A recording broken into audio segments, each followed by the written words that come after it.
47-year-old male having radiating leg pain towards the left leg. We are seeing the sagittal T2 section of that patient, and there is very small L4-5 fragment and there is small L5-S1 annular intensities. This is the T2 axial scan of the same patient. We are zooming on the L4-5 part of the disc. There is left side paracentral compression of the traversing root, and there is a posterior annular intensity over the traversing root area, paracentral area of L5-S1. We have planned a L5-S1 lateral root intervention over here. Attach the ASA standard monitoring, ECG, NIBP and SpO2. Patient is prone in position, covered with sterile drapes. So we marked our entry point with cephalic tilt of C-arm and ipsilateral oblique tilt of C-arm.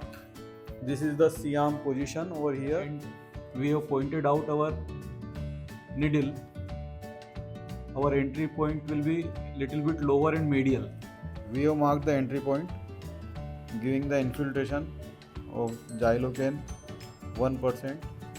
So we have placed our 22 gauge 10 cm bent tip needle in the cephalic and ipsilateral oblique direction of C-arm. We tried to make it parallel to the C-arm beam, X-ray beam, and then we checked it in.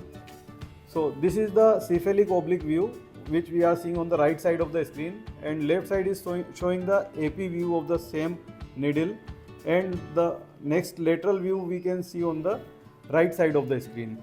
So this is our final position of the needle, and what we are doing, we are giving the dye from the placed needle, and we will see it in live fluoroscopy.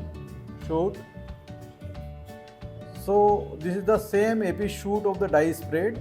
We can see the L5 exiting route and S1 traversing route nicely depicted by the given dye. So now we are giving local plus steroid mixture.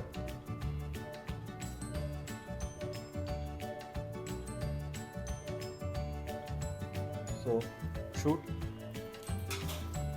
We can see the displaced dye over there, and we can compare on both the images. See the previous 9th image on that 9th. Yes. We can compare that dye is displaced from there. So we have given our dye very accurately at very right position and our drug at right position.